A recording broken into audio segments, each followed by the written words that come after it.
Congolais, unis par le sang, unis dans l'effort pour l'indépendance. Unis aux hommes, si oublie noirs, Taïmana, Chinois. Vous êtes particulier, vous êtes patron d'une PME, PMI, voire d'une plus grosse société ou même alors d'un groupe international. Vous avez des colis à expédier en Afrique. Colis Booking, qui travaille en partenariat avec la Poste, est là pour répondre à vos besoins. Et l'option de commande, c'est généralisé. Vous pouvez payer par virement bancaire ou que vous pouvez payer par PayPal. Colis Booking s'occupe de venir récupérer ces colis à votre domicile ou dans votre société ou votre structure et se charge de l'expédition et de la livraison auprès de vos destinataires.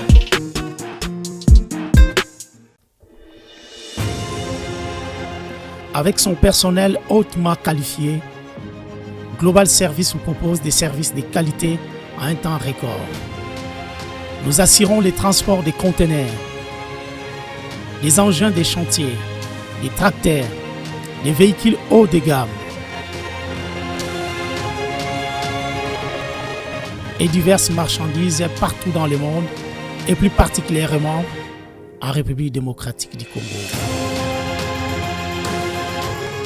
Dans le domaine immobilier, Global Service vous facilite le processus d'achat immobilier aux États-Unis. Nos bureaux sont prêts à vous recevoir partout dans le monde. Aux USA, à Kinshasa, en Afrique du Sud et même en Chine. Global Service vous propose des services de qualité à un temps record.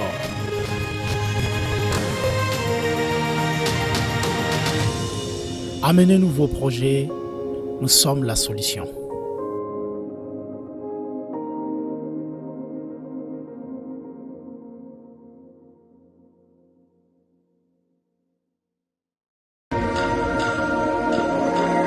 Je suis Narcisse Katompa, CEO de Narsix Water, une entreprise de purification et de distribution d'eau basée aux États-Unis.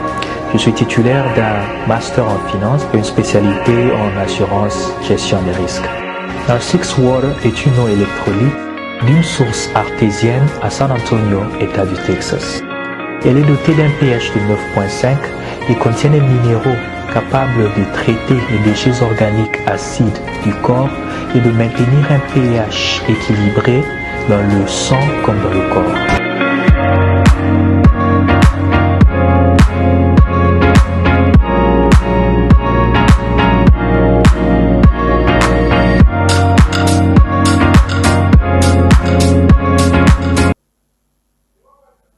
Mesdames, Mesdemoiselles et Messieurs, merci de suivre Critique Info, premier numéro. C'est un honneur de vous retrouver encore une fois ce matin. Vous le savez, je suis comme toujours, mon habilleur de tous les jours, c'est Kitendi Couture. Kitendi Couture, c'est un jeune Congolais, un jeune garçon qui fait des très beaux vêtements, qui confectionne, mais alors des vêtements importants. En réalité, c'est vraiment un couturier. C'est un styliste. C'est un, on va dire, il fait tout un peu à un moment donné. Il fait un peu aussi ce que j'appelle le modélisme, si on peut le dire comme ça. C'est de l'art en réalité. Et voilà, le vêtement, il est parfait. Il est très bien. Et beaucoup de gens m'appellent pour la même occasion. Est-ce que tu peux nous mettre en contact avec lui? Le gars est très simple, il est très calme, il est posé, il est poli et surtout compétent. Je voudrais bien que tous les députés provinciaux, tous les députés nationaux, je voudrais bien que tous les pasteurs, je voudrais bien que toutes les autorités congolaises s'habillent Kitendi Couture. Donc vous pouvez aller dans sa page, sur sa page Instagram, Kitendi Couture officielle. Ben, vous allez avoir toutes les informations. Ou vous pouvez l'appeler au 085 43 49 310. 085 43 49 310. Mais aussi, vous pouvez voir notre deuxième partenaire, qui est le champagne qui gagne le roi Manitou. Ben, je crois que c'est le plus beau champagne qui puisse exister en République démocratique du Congo, fabriqué par des Congolais. Et aujourd'hui, c'est déjà en livraison. Vous pouvez aller chez Food Market. Vous trouverez ça partout d'ailleurs. Même chez Congo Buzz. Si vous nous appelez, nous allons appeler Yves Condé. Il va nous appeler, il va nous envoyer le lot que vous allez demander. Et ça sera une très bonne chose. Apprenons à soutenir les talents locaux. C'est très important. Apprenons à soutenir les Congolais. Dans cette affaire, il n'y a pas de Congolais de père, il n'y a pas de Congolais de mère. Dans cette affaire, il suffit d'être Congolais pour être soutenu par tous les autres Congolais. Mesdames et messieurs, encore une fois, merci. Je vous amène une très bonne nouvelle, mais avant, encouragez-moi en vous abonnant. Abonnez-vous massivement. Faites partager la vidéo. Partagez la vidéo, mais faites partager aussi la vidéo. Envoyez des cœurs et des j'aime. C'est-à-dire, tout ce que moi je veux, c'est que chacun d'entre nous mette 10 j'aime au moins. Quand vous êtes belé sur Internet, vous avez 10 j'aime. 10 j'aime, 10 j'aime, 10 j'aime. But, vous faites côté sur Internet, vous côté comme lui, bon. Donc, vous avez 10 j'aime, vous avez 100. Vous avez 100 j'aime dans les mines. Vous avez un cœur. Vous avez un cœur dans les mines. C'est tout simplement ça. Et vous suivez la vidéo et vous partagez même la vidéo. Ce serait très important. Samedi, vous le savez, chez nous, c'est samedi de réflexion. Moi, je dis, contrairement aux autres, tous les jours, au moins consacrer une émission pour le développement. C'est vrai que c'est rare. Dans un milieu où tout le monde parle politique, dans un milieu où tout le monde veut parler des hommes et tout, nous restons sur des principes qui élèvent une nation, des principes qui font prospérer des États. Mesdames et messieurs, n'oubliez pas que les États naissent, les États grandissent, et puis les États meurent. Il y a des États qui ont vu le jour avant nous, et qui sont morts aussi, disparus, on n'en parle plus. De grands États prospèrent, faute d'idées, faute d'imagination, faute de lecture, mais surtout d'appréciation de choses, les États finissent par mourir. Tout ce que nous voulons, nous, c'est d'avoir un État fort. Je l'ai toujours dit, moi je prêche un État fort. Je prêche un État prospère, mais surtout un État intelligent. Un État intelligent dans ses dépenses. Un État intelligent dans la redistribution des richesses. Un État intelligent dans sa protection. Un État qui sait protéger ses citoyens. Un État qui sait récompenser les compétences. Un État qui sait protéger. Ce que nous voulons demain, c'est avoir des Congolais qui vont aller, qui gagneront, qui auront du boulot, qui travailleront pour l'État, mais pas parce qu'ils sont de telle tribu ou de telle ethnie, pas parce qu'ils sont de telle religion ou de telle autre, pas parce qu'ils ont une couleur de peau assez teintée ou pas teintée, mais parce que ces gens ont de cerveau. Nous voulons être une société qui consomme les cerveaux. Et mais pour consommer les cerveaux, il faut un prix. Il faut que l'État lui-même soit un État fort, un État qui comprend les choses. Mesdames et messieurs, l'État dans l'état actuel des choses, ça ne promet pas une véritable sortie de la situation dans laquelle on se trouve. Nous sommes dans un trou. On a perdu des gens, on a perdu l'argent, on a perdu le temps. Voyez-vous, nous avons perdu donc finalement les trois grandes, priorités. On a perdu les gens, ça veut dire les hommes, on les a perdus. Et comment nous le perdons? Nous le perdons de plusieurs manières. À cause de l'insécurité, les gens meurent. À cause de l'insécurité, au niveau territorial, les gens meurent. Mais aussi à cause de l'insécurité politique, les gens meurent. À cause du fait que nous n'avons pas d'hôpitaux. Nous n'avons pas un système médical important. Les gens meurent aussi. Est-ce que vous savez que le nombre de gens qui meurent dans ce pays, en principe, c'est des morts qu'on pouvait éviter? Au Congo, il y a encore des gens qui meurent, mais alors en principe, ils ne devraient pas mourir. On pouvait éviter cela si seulement on avait un système médical assez important. Si seulement on avait un système médical réfléchi. Si seulement on avait des hôpitaux outillés, on n'allait pas avoir autant de morts. Mais pourquoi nous avons des morts? Parce que l'État, les animateurs de l'État, au lieu de réfléchir à comment investir dans le secteur médical, comment injecter beaucoup de capitaux pour finalement redresser, faire la relance de ce secteur-là, eux, ils ont fait le choix d'aller ailleurs, de faire autre chose. Ça veut dire d'investir dans la politique, d'investir dans les institutions au lieu d'investir dans les secteurs porteurs, non seulement de croissance, mais qui garantissent, que ces secteurs, la vie. Vous allez voir comme je l'ai dit l'autre fois, le fonctionnement de l'Assemblée nationale, le fonctionnement de la présidence, le fonctionnement des ministères, le fonctionnement des institutions politiques. On y met beaucoup plus d'argent que des institutions qui sont censées créer de l'argent, produire des moyens. Mais c'est là le contraste. Si des structures comme la CENI coûtent autant d'argent à la République, mais on peut s'imaginer que si nous arrivons à reprendre la CENI, remettre ça au niveau du ministère intérieur, on gardera beaucoup plus d'argent. On va épargner beaucoup plus d'argent à louer à la CENI. Et aux sous-beauté, on n'aura pas ce qu'on est en train de faire là. Parce que pour organiser les élections au niveau du ministère de l'Intérieur, on ne dépense pas beaucoup. On ne dépense pas beaucoup parce que ce n'est pas un truc où on va faire le triomphalisme comme on a souvent envie de le faire. Tout ça, la beauté. On n'aura pas des sommes colossales à mettre dans la babato. On n'aura pas de dépenses à modèle. L'État va s'organiser de façon tranquille, de façon calme et surtout raisonnable pour que ma dépense, ça va dépenser qu'on réfléchit. Et la grosse quantité là, où il fallait servir dans l'élection, il y a CENI, et qu'on servir finalement dans autre chose. Ce que tu l'as vu, par exemple le CENSA, tout ça là qui on a analysé, que le CENSA nous coûte une affaire de 4 millions ou de 5 millions de dollars. Mais on a dit que 5 millions de dollars, et peut-être combien de chalutiers? 5 millions de dollars aujourd'hui, vous pouvez avoir plus de 500 ambulances, par exemple. Vous avez ambulance, près de 500 ambulances avec 5 millions de dollars. Beaucoup en après de vous pouvez avoir 300 ambulances. Or, ceux qui produisent 300 ambulances, et que la commune, je veux dire, la ville de Kinshasa, prenons ça comme ça. La ville de Kinshasa, Nanukaka. Si vous avez 300 ambulances, en d'autres termes, vous avez une affaire, il y a, on va dire une affaire, il y a deux, hein, je ne connais pas trop les calculs, mais deux ambulances, au moins par province, disons par commune. Or, ceux qui vous en ont 2 ambulances par commune, mais vous allez réduire bateau et mort. Parce que quand quelqu'un meurt, là, tout ce dont il a besoin, il d'aller moutoua et kotsungaye. Batia une ambulance, même dans un service où il d'aller attitré pour le robi qui s'aille. Mais maintenant, ici, quand les gens meurent, le temps babenga, le temps babenga, na barabala, bazo mutouka, quelqu'un est décédé. Vous avez vu vous-même les images, pas si na mutema. J'avais envie de diffuser en la critique info, mais c'est par rapport aux images choquantes, images wana. Ndekwazui, ndekonaye, par ceux qui connaissent bango, akufi, baché na moto, bazo yana na morgue bakangi. Mais est-ce que vous pouvez imaginer, 21e siècle, 21e siècle, on porte encore le corps sur les motos.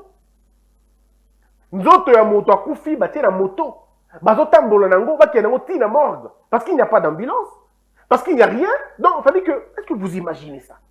Mais entre-temps, à cause d'un petit mot de tête, un tout petit mot de tête, malaise yamouké, l'autorité a kepoto. Malaise, malaise kakao qui bienté samedi, vendredi, bienté, là qu'il y a le poto. Il va se faire soigner à l'étranger. Alors qu'au Congo, il y a quelqu'un qui est décédé. Mais moi, je me na morgue exaté, parce que morgue est tondi, et là, je veux dire, le véhicule, tout le moyen de transport, on va le nima me maé, et zali moto. Mais ça, c'est encore des motos. Savez-vous que les vélos servent dans l'ambulance dans le village?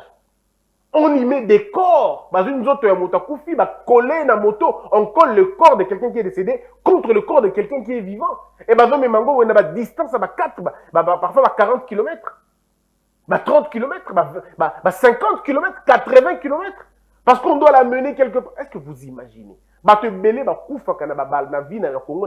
Il meurt en route. Ils meurent en route. C'est des hommes et des femmes qu'on pouvait sauver si on avait un système important. Combien coûte une ambulance? Combien ça coûte une ambulance? On va vous dire une ambulance médicalisée, il y a bien, et va coûter environ 82 000 $. On a fait ces recherches. Il y en a de 72 000, il y en a de 82 000, il y en a même il y a prix assez. Il y en a qui coûtent 100 000. C'est-à-dire ambulance médicalisée. Oh, ceux qui nous oxygène, on peut sauver la vie. Nous savons que la mort, ça ne dépend pas des hommes. Parce que même aux États-Unis, même en France, les gens meurent. Mais le problème, c'est la proportion. La lutte, il y a Batomayele, c'est de se battre pour que les gens ne meurent pas pour rien. Il faudrait que les gens meurent, mais que les gens meurent pour de vrai. Pas pour rien. Pas pour des maladies qu'on pouvait éviter. Pas pour des maladies qu'on pouvait... tu aurais qu'on sauver bateau. Mais les gens meurent pour rien. Pour l'anime, parce que Mbongo, il faut servir dans le service. Mbongo, il faut nourrir des institutions politiques inutiles qui n'ont rien à voir, qui ne vont rien nous amener. Est-ce que le Togi peut évaluer c'est ça? Nous pouvons évaluer c'est ça. Et ça nous a rapporté quoi? Tu vas dire calmement, total bon, ok, qu'est-ce que le Sensa nous a rapporté? Ça a apporté quoi à notre démocratie? Quels sont les avantages de l'Ibiso? Vous allez voir que les avantages sont les avantages des hommes. C'est parce qu'ils ont fait un plaidoyer, mais ces choses-là existent parce que l'État est faible. Si vous mettez un État en place, vous n'aurez pas besoin d'arrêter les gens inutilement. Si un État est fonctionnel, correctement, mais il y aura pas, le Sensa n'a pas besoin. Sensa wana ba seni et là ba preuve suffisante que l'État n'existe pas. Parce que quand vous avez un État, vous n'avez pas besoin d'une structure d'appui à la démocratie, vous n'en avez pas besoin. L'État lui-même va garantir la démocratie. Et va même la pérenniser, l'entretenir. Mais qu'est-ce que nous faisons, nous? On est ailleurs. Au Congo, il y a des femmes qui mettent au monde à même le sol. Par exemple, il y a un village. Parce que l'État a eu une contraction. Il y a comme un centre de santé, il y a Combo Kaka, n'entendez pas par centre de santé, est-ce que vous imaginez? Centre de santé, chez nous, il n'y a pas de chaises, il n'y a pas de bancs, il n'y a rien. Les femmes sont allongées comme des... Je suis même convaincu que mes chiennes à la maison mettent bas dans des conditions assez normales. Que certaines femmes qui mettent au monde dans le village, elles sont quasiment oubliées, quoi. Moi, quand ma chienne elle veut mettre au monde, elle veut mettre bas, j'essaie d'aménager la place pour que j'ai des petits convenablement. Mais les hommes, les humains sont abandonnés. Allez voir les hôpitaux, dans quelles conditions les hôpitaux ils allient. Allez voir les centres, maternité. Allez voir. Ça n'a de maternité que de nom. Que de nom. Mais si vous demandez, pour un centre médical, on va la réfectionner, pour la réhabiliter, il faut combien? On te parlera de 50 000 $. On te parlera de 60 000 $. Donc, pour réhabiliter tout notre système médical, ça peut tourner autour de, on va dire, non, mais bon, je ne sais pas donner les montants, hein, mais on peut imaginer. On dit, bon, avec 2 milliards, on peut relancer notre système médical. 2 milliards, ok. Mais 2 milliards, est-ce que nous avons vraiment besoin de nous casser la tête pour trouver des millions de dollars? 2 milliards de dollars. On n'en a pas besoin. 2 milliards de dollars, ça veut dire, hein, dans l'état actuel, nous supprimons ma structure est belée au total dans mon côté des structures budgétives et de la mongo pour rien CNDH CSC Sensa CENI, ça bouffe l'argent pour rien. On peut prendre cet argent là et le canaliser ailleurs. Mais même alors on peut dire bon, ça va être une longue histoire. Mais nous avons des rapports, le rapport Bakandeja, nous avons les rapports Luzolo, on a des rapports de la société civile qui font état de la perte de 15 milliards de dollars par jour. Donc, votre système médical, s'il demande 2 milliards de dollars, ça veut dire, vous perdez, calcul là, ça dit 15 milliards. Maintenant, en fait, ça pose à 2 milliards. Et vous avez combien? Donc, je crois qu'il n'a pas de plus de 5 fois. Ça dit, vous perdez plus de 7 fois quelque chose à modèle pour que vous ça ni nabino. On est tout simplement pas sérieux. Voyez-vous, on n'est tout simplement pas sérieux. Ici, l'importance, c'est d'abord de construire un État. C'est ça le but des intellectuels dans un État. Les gens dans un pays se battent pour redresser l'État, pour que l'État n'ait aucune faille. Parce que la faille de l'État, c'est la désolation d'une société. La faille de l'État entraîne une déchéance. Donc l'État ne doit pas être défaillant. L'édifice de l'État ne doit comporter aucune fissure. Les gens doivent se battre jour et nuit pour construire un État fort. Pas un État totalitaire, mais un État fort, un État responsable, un État arbitre, un État qui comprend, qui organise, qui sait comprendre les choses. Nous ne devons pas nous permettre ce que les autres ont. Nous, on n'en a pas besoin. Nous ne pouvons pas nous permettre le luxe de la France. On ne peut pas se permettre le luxe des États-Unis. Mes frères, je suis consterné quand je vois ce qu'est devenu Dubaï aujourd'hui. Mes frères, saluons l'intelligence des Arabes. Non, mais saluons l'intelligence des Arabes. Je dois vous le dire, peut-être vous le savez mieux que moi. Dubaï, en 1970, soit 10 ans après notre accession à l'indépendance, Dubaï n'a pas plus de bâtiments que la RDC, le Zaïre. Le boulevard que nous avons là, était beaucoup plus important que Dubaï. Vous n'avez qu'à voir les images. Alors, je ne voudrais pas vous dire qu'est-ce que nous, on était en 60. Ça va encore vous énerver davantage. En 1955, Dubaï ne représente absolument rien. Vous pouvez même poser la question aux Blancs, ils vous diront qu'en 55, 54, Dubaï, c'est quasiment une histoire. Personne ne peut aller là-bas. C'est un endroit des pêcheurs, personne n'y va. Ou je crois même les pêcheurs, il fallait chercher parce qu'ils sont dans un désert. Je crois même qu'il faut chercher même là-bas. Mais Dubaï, il représente quoi en 65? Rien. En 70, Dubaï nous envie. Mais regardez comment ils ont fait Dubaï. Dans moins de 40 ans, dans moins de 50 ans, Dubaï est devenu le centre de l'attraction du monde. Moins de 40 ans. Parce qu'en 1990, Dubaï ne peut plus envier la RDC. Mais ce n'est pas encore une grande destination du monde, Dubaï. Mais à partir de 97, 98, 99, 2000, Dubaï, c'est une autre histoire. C'est le miroir. Aujourd'hui, vous parlez aux Américains, ils vous disent, ah non, en tout cas, en termes de beauté, en termes de propreté, en tout cas, Dubaï est plus que beaucoup d'États américains. Peut-être Miami, peut-être. Mais en tout cas, Dubaï, par rapport à l'Amérique, par rapport à plusieurs États américains, Dubaï n'a pas de commune mesure. Si vous comparez Dubaï et la France, moi je ne suis jamais allé en France, même pas aux États-Unis, mais je suis allé à Dubaï quand même. Je peux comprendre. Quand les Français me disent, parce que j'ai vécu, on a fait les temps avec certains Français qu'on a trouvés là-bas, qui disent non, mais Dubaï n'a rien à voir avec. En fait, la France n'a rien à voir. On ne peut pas comparer la France et Dubaï. Voyez-vous les hommes qui hier étaient considérés comme les derniers de la ligne, mais ils ont travaillé. Ils ont dit, créons une société qui fait la promotion du travail, le culte du travail. Pas le culte de la médiocrité, pas le culte de Ayamukola les Kibango, pas le culte de, excusez-moi, du plaisir et de l'ambiance. Non, ils ont dit non, non, non, fermons un peu les choses. Réduisons notre temps d'ambiance. Concentrons-nous au travail. Et voilà ce que Dubaï est devenu. Nous pouvons donc décider de faire mieux que les autres. Au fait, il y a des gens qui, à un moment donné, comprennent que notre pays est dans la souk, la cima, tout ça l'avait fort, tout évolué. Turquie. Je vous prends l'exemple de Turquie. Qu'est-ce que Turquie était en 1965? Bon, t'as là pays européen et belé. En 1965, bah, quel côté? Pendant que nous, on avait un matelas financier excédentaire. Pendant que nous, on était l'oasis d'Afrique. Bah, pays on est l'autre côté. Mais regardez la déchéance de la pensée congolaise. Regardez ce que nous avons fait de ce pays 60 ans après.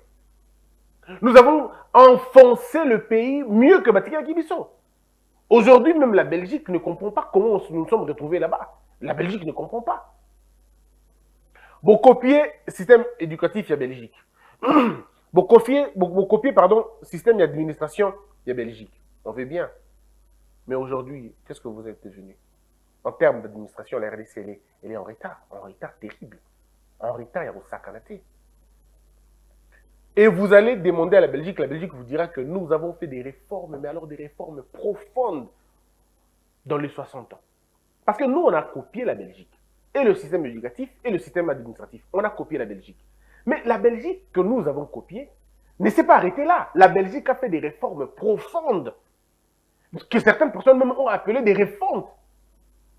Mais nous, même maintenir seulement la situation, même seulement, ça nous a manqué même le maintien, la maintenance seulement. Bon, maintenir la situation Bozanango. Aujourd'hui, les Congolais ne demandent pas plus. Les Congolais demandent simplement reproduire ne serait-ce que le système colonial. Si vous êtes en difficulté de produire un nouveau modèle, mais reproduisez ne serait-ce que le système colonial sans, peut-être, travers Nango. Garantissez la sécurité à tout le monde. Garantissez la santé à tout le monde. Garantissez l'école à tout le monde. Garantissez la vie à tout le monde. Un peu comme c'était à l'époque des Belges. Mais aujourd'hui, au lieu de ne serait-ce que de maintenir, nous n'arrivons pas. Et on ne sait pas conduire. Donc on est comme une voiture qui n'a plus de frein, en train de faire une descente. On y va comme ça, au gré de la pente. Mais est-ce que nous pouvons développer une théorie aujourd'hui pour dire non, non, écoutez, on va faire mieux que ça maintenant. On peut aller faire mieux. Moi je dis oui, on peut faire mieux. Les modèles sont là. Les modèles sont là. On n'a pas à chercher ce modèle. Nous n'avons qu'à regarder comment les autres font. Le Pérou, aujourd'hui, a un système médical qu'on estime être un système médical bien. Mais pourquoi? C'est à cause, grâce à la dépendance de la route. Le Pérou a essayé de construire Babalaba Naye, et ça dit que ceux qui nous ont béni dans le nord, Baché Moutoumamon na Moutuka, à comme dans centre-ville. Donc, ils ont mis des routes. Et les routes servent beaucoup plus dans les hôpitaux, même dans les déplacements. Parce que ce qui tue les gens, pour la plupart des cas, ils ont la qualité à Balaba la paix. On dit le temps où ils ont Kubo, comme on a dit, Balaba les a praticables, Mituka les a et Moutakou finanzela. Or, ce que tu as dans l'ambulance, et que tu as dans Balaba la Yamalonga, que l'ambulance est dans la place A et qui est dans la place B, sans problème, que nous pouvons entrer. On n'aura pas ces problèmes. Mais aujourd'hui, même si vous avez des ambulances, il y a certains coins où vous pouvez. Donc quelqu'un peut avoir des problèmes. Mais moi, je peux les parce que là-bas, les athées. Nous pouvons construire ça.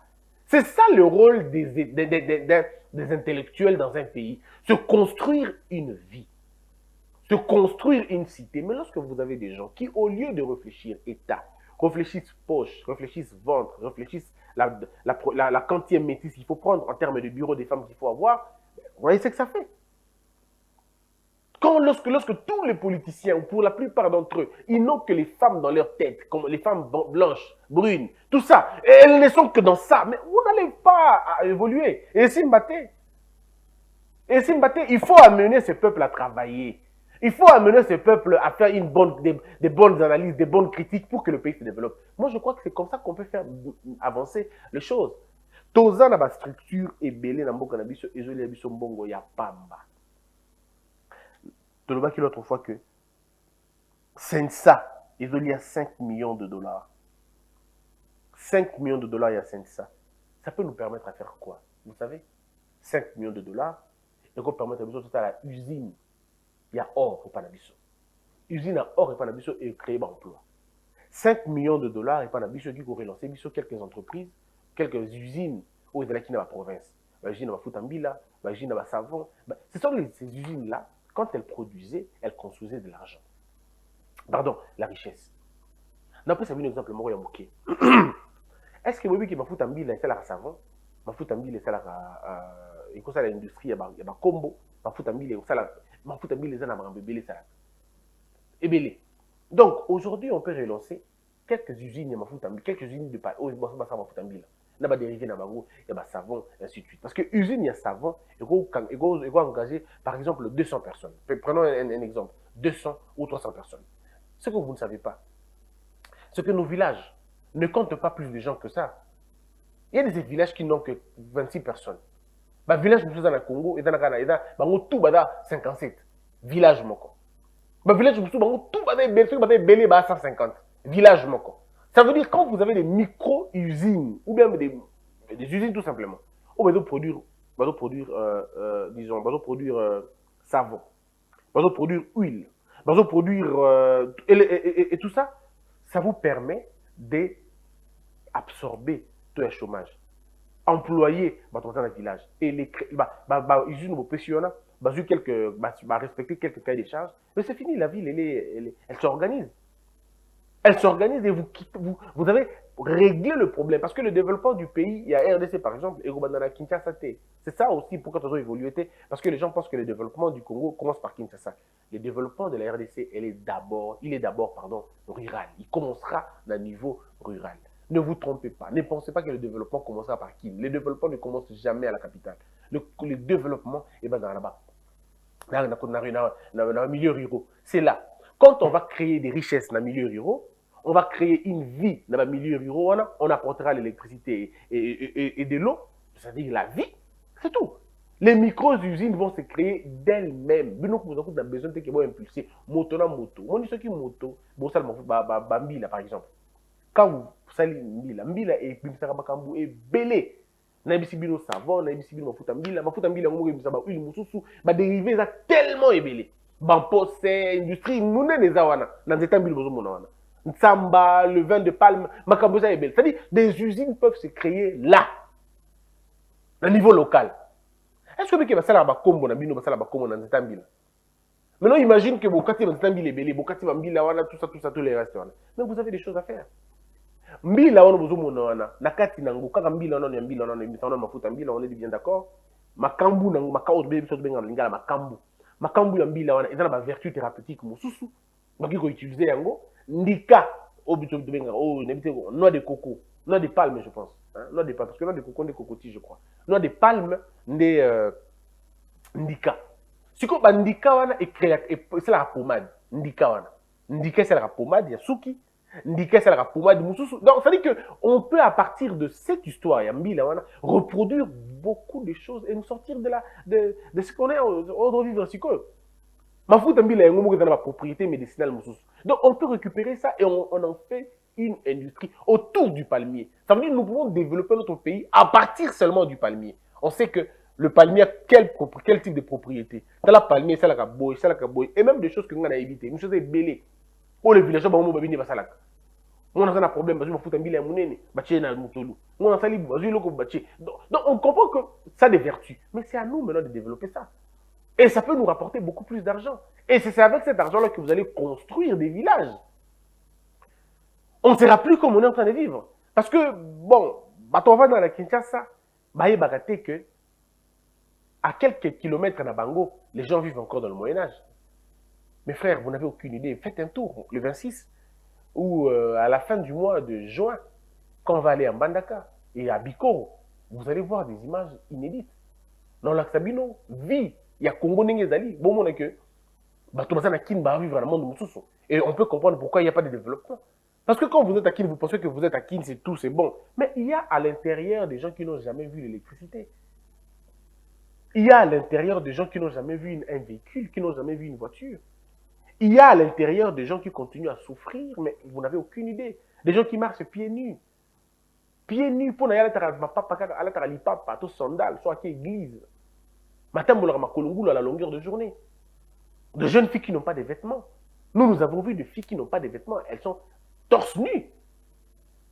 C'est un vrai régal pour les touristes, tout ça. Mais c'est une humiliation pour nous.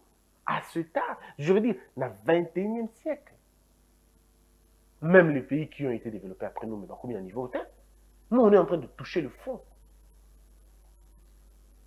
Nous avons encore le troc, mais au sens péjoratif. Est-ce que vous savez qu'au Congo, il y a encore là où on fait encore Batekakabato? Alors, récemment, oui, oui. Les gens vont chercher Batonisala dans le village, et pas papa na bango. Un peu comme ça s'est passé dans le temps.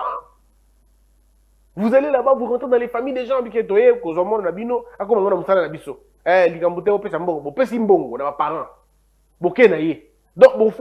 a été avant d'habiller, et c'est tout. Ça se limite là. Est-ce que vous imaginez? Ça se passe au Congo. Je vous montrerai des images. Mais c'est terrible. Et quand j'entends ici les débats sur l'autonomie de la femme, ça me fait rire à mort. L'autonomie de la femme, vous dites? Autonomie de la femme lorsque les filles ne savent pas dire non à un mariage forcé. Autonomie de la femme lorsque les règles d'une femme définissent sa maturité. C'est ça l'autonomie de la femme. Où les enfants mettent au monde des enfants. Où les enfants de 13 ans ont déjà 2 enfants. Vous appelez ça autonomie de la femme? Ou lorsque vous allez dans un village, vous trouvez que la population, la population, elle est jeune. Elle a entre... la majorité va entre, je veux dire, 1 mois et 7 ans. Et maman d'abord va entre 13 et 17 ans. Koko d'abord va entre 30 et 35 ans et 40 ans. Est-ce que vous trouvez ça? C'est là où vous trouvez que le Moutaza, il y a 90 ans, mais il y a 6 générations. Mon débat, il y a 6 générations. En même temps, il y a 90 ans, il y a 2 mois. C'est comme ça, c'est ça la cité, la société que vous voulez. C'est ça? Quelqu'un qui est en train de vivre peut voir 6 générations. Vous trouvez ça normal? Moi, on a boti. Moi, on a boti. Moi, on a pas boti. Moi, on a boti. Moi, on a boti. 6 générations. Lorsque une fille qui a 13 ans, qui a déjà un enfant, elle-même, quand elle aura son âge, quand elle aura 23 ans, sa fille mettra déjà au monde. Il y a comme on a 40 ans, moi, on a pas boti parce que c'est même le même rythme. Ils reproduisent le même système. Il se peut que quand elle a 50 ans, elle a déjà vu sa 4e génération. Mais pour les hommes, c'est encore pire, parce que les hommes continuent leur activité Tina 80 et tout ça. Ça dit un monsieur peut te dire oh mon. Pourquoi tout ça? Parce que cette fille, quand elle a ses premières règles, elle sait déjà qu'on va lui donner un homme. 21e siècle. Je ne vous parle pas de ce qui s'est passé. Non, ça se passe aujourd'hui. Ça se passe actuellement. Pendant que nous tournons cette émission, il y a une fille qui a 12 ans qui se marie aujourd'hui. Pendant que nous sommes en train de discuter avec vous, en train de faire cette émission, il y a des jeunes filles qui se marient. Pour terminer, je vais toujours me rappeler de cette histoire. Cette jeune fille en Bandara qui m'a demandé de l'amener à Kinshasa. Elle me dit, Zoanga me manga na Kinshasa, pas Tikinga na Kubala. Elle avait 15 ans, la pauvre. Elle dit, Tikinga awa na Kubala, Barobali Sangai. Zoanga itu Kendata Kinshasa, ou me manga takuna na sala la misala. Je dis, madame, tu es une jeune fille, t'es jeune fille. Ta famille ne comprendra pas ça. Et aussi Mbaté, qu'est-ce que les gens vont dire après? Je suis un homme, en ce moment-là, je n'étais pas encore marié.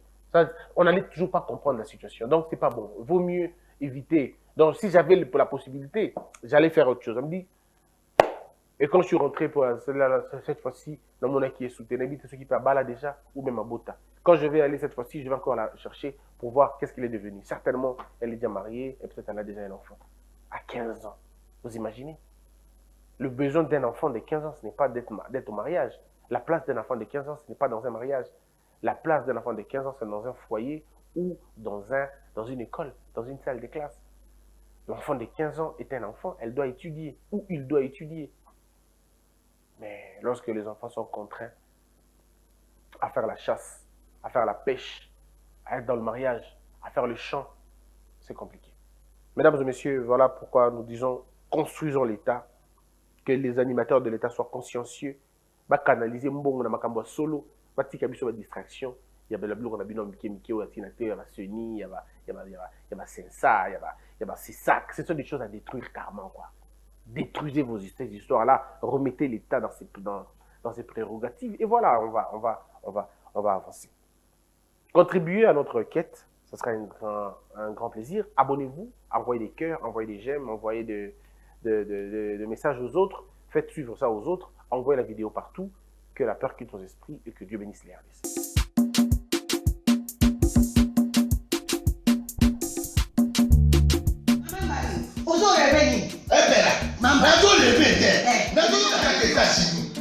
Plus précisément dans Washington. Maman Martin né. Maman Martin né. Balobi shop Africa Union. Mais donc t'es qu'à nyonso. Biloko ya wanani yo Congolais. Olingi ndeko na yo asalisa yo te. Mpona kolia na yo moko babondela yo. Mpona nzoto na yo baboya elei. Poko babondela yo. Balobi bio Africa Union. Et donc t'es qu'à ndako na basinois. Sinon kolia pa ya sinon kolia ni. Ndeko na yo teka. Aloteka biloko ya mboka. Ya fresh. Ya bio. Yo mama mbalo kuna monkanja izali. Balobi nzomo yali. Nkuba baniwa. Balobi enjenje ezali. Zakomba ngane kwe mpoto ya mbiseza. Balobi nyama ya botu ya bokombo to esaga ne. Kala ngando ndengalali na basi. Oyedike na sutu. Ezako dia na petit. Po mama mande. Ya soro. Po ba to comprendre te. Mawa. Ba Congolais. Où allons-nous? Pona kolia na bino moko. Ba bonne ya bino. Kolia na appétit. Chongo na yo.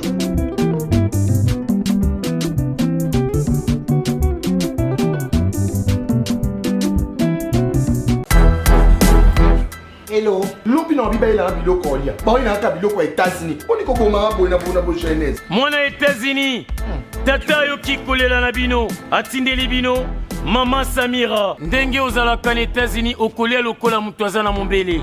Lokola mutu aza na ngaba. Merci mon fils. Wow! C'est mon bouche. Bana États-Unis, kolia bio ekomi lolenge na bino. Pona kozwa mbisi ya kokauka tope mafuta ya mbila. Chez Maman Samira. Ata ozali na posa ya mbinzo, ndakala, mayebo, safu, ezali, pebitoyo. Chez Maman Samira, manso mazali, eloko moko te yo koluko komona te. Na ndenga mabete, pona kozwa biloko ya détail. Yoka numéro 938 avenue Maurice na New York. Adresse Il y a entrepôt 12, 40, avenir Randol dans les banques. Tala yoko banda koteka. Mbisi ya kokauka, mongusu, mafuta ya mbila, ekokoma lokola bazoka na yo. Yeyo, kombone mama Samira, makiambae. Debout Congolais, unis par le sang, unis dans le fort pour l'indépendance. Unis aux hommes, si obinois, daimana shido tweneleye, na kinyamana piko, na mosala, totonga mboka koleka kitoko, na kinyamana Kongo, toyembani, loyembo lonene ya lisa.